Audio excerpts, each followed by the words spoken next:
समाचार प्रेस में आपका स्वागत है। मैं हूं आपके साथ आयुषी शर्मा। आइए नजर डालते हैं आज की ताजा खबरों पर। कन्या छात्रावास परिसर के टाकले की छात्राएं भवन की मांग को लेकर भोर सुबह 3 बजे निकली पैदल। कलेक्टर से मिलने सूचना मिलते ही प्रशासन सख्ते में आया और तत्काल नायब तहसीलदार सुनील सिसोदिया स्पॉट पर पहुंचे हैं। बालिकाओं से चर्चा कर समझा बुझाकर बालिकाओं को वापस लाकर छात्रावास के सुपुर्द कर दिया गया है।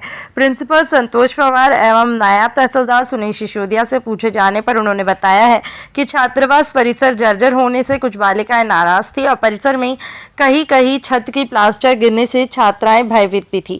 इसी कारणवश बालिकाएं जिला बड़वानी कलेक्टर से समस्या बताने सुबह 3 बजे पैदल निकल पड़ी। ऐसा कहना है प्रभारी प्रिंसिपल संतोष पवार और नायब तहसीलदार सुनील सिसोदिया का। इस घटनाक्रम में सूचना मिलते ही प्रभारी एसपी साहब विवेक गुप्ता और कन्या शिक्षा परिसर पांसेमल के टाकली पहुंचकर मामले का संज्ञान लेते हुए घटनाक्रम की जांच के लिए एक टीम गठित किए जाना बताया है, जिसके परिणाम जांच पश्चात ही अपेक्षित हैं। क्या नाम है बेटा? मेरा नाम सेवंती बारिया है। मैं कक्षा 8वीं में पढ़ती हूँ। हमारी हॉस्टल छोटी है। ये समस्या लेकर हम बड़वानी जाने के लिए गए थे, पर हमारी हॉस्टल नहीं बन रही। हमारी हॉस्टल खुद की हॉस्टल नहीं, हम दूसरों के हॉस्टल में रहते हैं। यहाँ पर 50 बच्चों की हॉस्टल है, उसमें हम 175 लड़कियों को शिफ्ट है हम। और स्कूल भी हमारी नहीं है, हम दूसरे की स्कूल में पढ़ते हैं। और बैठने के लिए बेंच भी नहीं है, हम नीचे बैठते हैं। और बारिशों के दिनों में पानी अंदर आ जाता है और ऐसी परेशानियों का हमको सामना करना पड़ता है। और हॉस्टल में इतनी सारी लड़कियां रहती हैं, हमारे प्रिंसिपल सर और सब हमें संभालते हैं, सब व्यवस्था भी है, पर हमारी हॉस्टल इतनी नहीं है। यही कहना चाहूँगी। बड़वानी किस लिए निकले थे? हॉस्टल की मांग के लिए। कहाँ तक चले गए थे पैदल? खड़ी खाम। खड़ी खाम। कितने बजे निकले थे बेटा? 3 बजे। सुबह 3 बजे। Yes sir. अंधेरे में? यस। कितनी लड़कियाँ निकली थी बेटा? 39।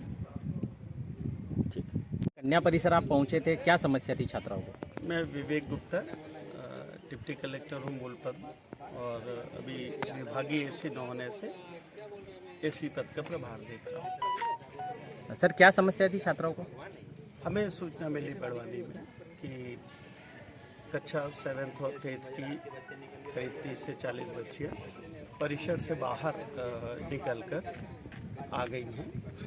जैसे ही हमें सूचना मिली तब तक इनके साथ इनके प्राचार्य, इनके टीचर्स और तहसीलदार साहब ये सब वहाँ पहुँचे, बच्चियों से बात किया, मेरे से भी फ़ोन पे बात कर रही। बच्चियों का कहना है अभी कन्या शिक्षा परिषद पांसेमल का भवन नहीं बना हुआ है, तो उनकी सबसे प्रमुख मांग थी कि हमारा भवन और हॉस्टल बनाया जाए। मैंने फ़ोन से भी बच्चियों को बताया कि भवन स्वीकृत है, ज़मीन चिन्हित हो गई है, शासन को प्रस्ताव है, उसका निरीक्षण भी हो गया है, भवन बनना प्रारंभ होगा तब भी कुछ समय लगेगा। सर कितने वर्षों से भवन नहीं है यहाँ पर जो अन्य भवन में लगा रहे हैं? अब अभी तो भवन स्वीकृत हुआ है, हाँ, और जब से ये भवन कन्या शिक्षा परिषद पांसेमल शुरू हुआ है तब से भवन पे लगा। कितने वर्ष हो गए सर? लगभग 7 वर्ष हो गए। सर लगातार डिमांड भेजने के बाद में भी अभी तक नहीं हुआ, तो क्या कोई बड़ी नहीं, पूरा प्रक्रिया में है, उसकी एक प्रक्रिया है अपना, पूरा सभी चीज़ें प्रक्रिया में है। और अब इसको एकलव्य में भी कन्वर्ट किया जाएगा, तो जो भविष्य में निकट भविष्य में बिल्डिंग बनने वाली है वो एकलव्य आदर्श स्कूल के नाम से बनेगी और कन्या शिक्षा परिषद उसमें कन्वर्ट हो जाएगी। सर 3 बजे बच्चियाँ छात्रावास से निकलती है, क्या उचित है? बिल्कुल उचित नहीं है, बिल्कुल उचित नहीं है। जिम्मेदार कौन है सर? बच्चों से इसी संबंध में बात की गई कि आखिर बच्चों के दिमाग में ये कैसे आया कि हम 3-4 बजे जो है परिसर से बाहर निकल के इस समस्या को लेके कि हमारा भवन नहीं है। बच्चों से बात किया, बच्चों ने रिग्रेट भी फील किया कि नहीं हमारे दिमाग में ये बात आई, इसलिए हम बाहर निकले। सर रात्रि के लिए चौकीदार भी तो होता है ना? चौकीदार महिला हैं, वार्डन महिला हैं, और चौकीदार रात्रि में थी यहाँ पे, उसके चाबी उसकी लेके इन्होंने बच्चों ने ताला खोला और बाकी कमरों के में जो बच्चे निवासरत हैं उनकी बाहर से कुंडी बंद कर दी, ऐसा बाकी बच्चियों ने बताया। सर जिम्मेदारों की कोई जवाबदारी बनती है नहीं? बिल्कुल उसका परीक्षण तुरंत करेंगे कि आखिर इस विषय की वजह क्या थी, और जो चौकीदार थी उसको तो तुरंत ही हटा दिया है, उसके दूसरे चौकीदार यहाँ पे महिला चौकीदार जो है उसकी व्यवस्था सर जिले भर में ऐसे अन्य छात्रावास भी है क्या? समय समय पर आपके द्वारा मॉनिटरिंग की जाती है या इसमें जिम्मेदार किनको मानते हैं आप? अभी बिल्कुल दिसंबर सर क्या मामला है?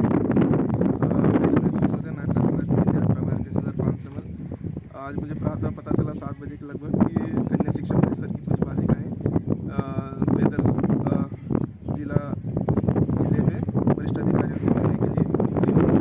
फिर मैं भी पहुंचा वहाँ पर, उनसे बातचीत की। उनके द्वारा बताया गया कि हमारा जो बिल्डिंग है थोड़ा जर्जर हो चुका है, उसकी मरम्मत कराई जाएगी। इसी समस्या को लेकर कलेक्टर साहब से मिलने के लिए यहाँ से पैदल निकले। अच्छा सर, मौके पर पहुँच कर आपने क्या कार्रवाई की? समझाइश दी गई कि अभी आपकी एग्जाम भी चल रही है और जो भी होगा मैं देखूंगा आपका बिल्डिंग और उसकी मरम्मत करवा देंगे। लड़कियाँ पैदल ही निकल गई थी, क्या परेशानी थी?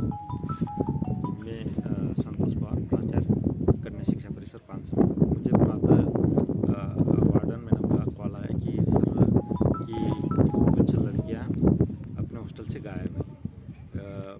वार्डन मैडम के जो रूम है उस रूम में बाहर से ताला लगा था और बाकी रूमों में बाहर से ताला लगा के 2 रूम की लड़कियां पैदल चले गई थी। तो जैसे मैं CCTV फुटेज में देखा हमने कि वो पैदल जा रही थी। फिर हमने करीब कम के करीब बच्चे मिले, फिर उनसे हमने समस्या जानी और उन्होंने बताया कि सर कितनी लड़कियां निकली थी सर पैदल? 38 लड़कियाँ। 38 लड़कियां। हाँ। क्या समस्या को लेकर? जी उनकी यह समस्या थी कि सर बहुत दिन हो गए हम दूसरे की बिल्डिंग में रह रहे हैं, स्कूल के लिए बिल्डिंग नहीं, हॉस्टल के लिए भी बिल्डिंग नहीं, अपना बिल्डिंग कब बनेगा? सर ये विषय तो ऑफिशियल है, उनके नॉलेज में कैसे क्या है? अब उनको रहने की समस्या आती है, इसलिए उनके नॉलेज में है। फिर हमने चूँकि बिल्डिंग के लिए भवन के लिए जगह आवंटित हो चुकी है, आवंटित होने के बाद उसका सीमांकन हो गया और सीमांकन के बाद वो टेंडर की प्रक्रिया में चल रहा है। तो जैसे टेंडर हो जाएगा तो निर्माण कार्य प्रारंभ होगा। वर्तमान में सर परीक्षाएं चल रही है, ऐसा लगता है किसी के बहकावे में बालिकाएं निकली होगी? नहीं, ऐसा तो नहीं लग रहा, बहकावा तो ऐसा लग नहीं रहा। अब बोल नहीं सकते क्योंकि छोटी बच्चियाँ हैं, 7वीं 8वीं की बच्ची हैं। महोदय आज यहाँ पर कन्या परिसर आए हैं, क्या समस्या थी बच्चों की? देखिए, सुबह सुबह मुझे एक जानकारी मिली थी कि बच्चों की कुछ परेशानियों को लेकर वो हॉस्टल से बाहर निकले थे। उसी के दौरान मैं आज हॉस्टल में आया हूँ और बच्चों की कहीं न कहीं प्रकार की समस्याएं थी। बच्चों से डायरेक्ट मैं 1 to 1 भी बात करा, वार्डन से भी बात करा और सभी अधिकारी, तहसीलदार साहब, AC साहब, BO साहब, सभी अधिकारी भी और जनप्रतिनिधि लोग भी हमारे साथ में सब उपस्थित थे। कई प्रकार की उनकी कुछ समस्याएं थी, वो बात करी हमने और भवन को लेकर बात थी उनकी बच्चों की, जो कि भवन अपने खैड़ा फैला में ऑलरेडी ज़मीन भी आवंटित हो गई है, भवन भी स्वीकृत हो गया है, वो भी जल्दी बन जाएगा। वो बस वही विषय था, बाकी और कोई विषय नहीं था। लेकिन बच्चे जो हॉस्टल से बाहर निकले तो मुझे भी अच्छा नहीं लगा, इसलिए मैंने हॉस्टल वार्डन को भी थोड़ा सा निर्देशित करा, AC साहब भी, BO साहब भी है कि इस मामले व्यवस्था को सुधारे और व्यवस्थित करें। इतने जिम्मेदार होने के बाद में भी इस प्रकार की घटना को आप किस प्रकार देखते हैं? देखिए, वास्तव में बड़ी बात है ये कि हॉस्टल से बच्चियां बाहर निकालना वास्तव में एक बड़ी घटना है ये। इसलिए मैं AC साहब, BO साहब, हमारे तहसीलदार साहब भी यहाँ है, सभी को एक निर्देशित कर रहा हूँ कि वास्तव में इसकी पूरी एक टीम बना के इसको वास्तव में पूरी जांच होए, देखा जाए कि क्या मामला क्या था और किस कारण से बच्चे हॉस्टल से बाहर निकला है। अगर कोई इसमें कोई अगर ये लापरवाही हुए, किसी ने लापरवाही करी है, लापरवाही के खिलाफ जो भी होगी प्रशासनिक उनकी कार्रवाई की जाएगी। क्या कार्यवाही भरी इसको अपन मान सकते हैं कि ये पर्याप्त होगा? देखिए, कार्रवाई मैंने बताया अभी कि अभी उसकी थोड़ी सी जांच करें, उसको थोड़ी सी जांच, AC साहब भी है, तहसीलदार साहब भी है, थोड़े उसको विस्तृत उसकी जानकारी लेंगे, जांच करेंगे, तो कोई जो भी अगर वास्तव में जांच में ऐसा पाया जाता कि इनकी लापरवाही रही, उनके खिलाफ कार्रवाई करेंगे। ठीक है, धन्यवाद।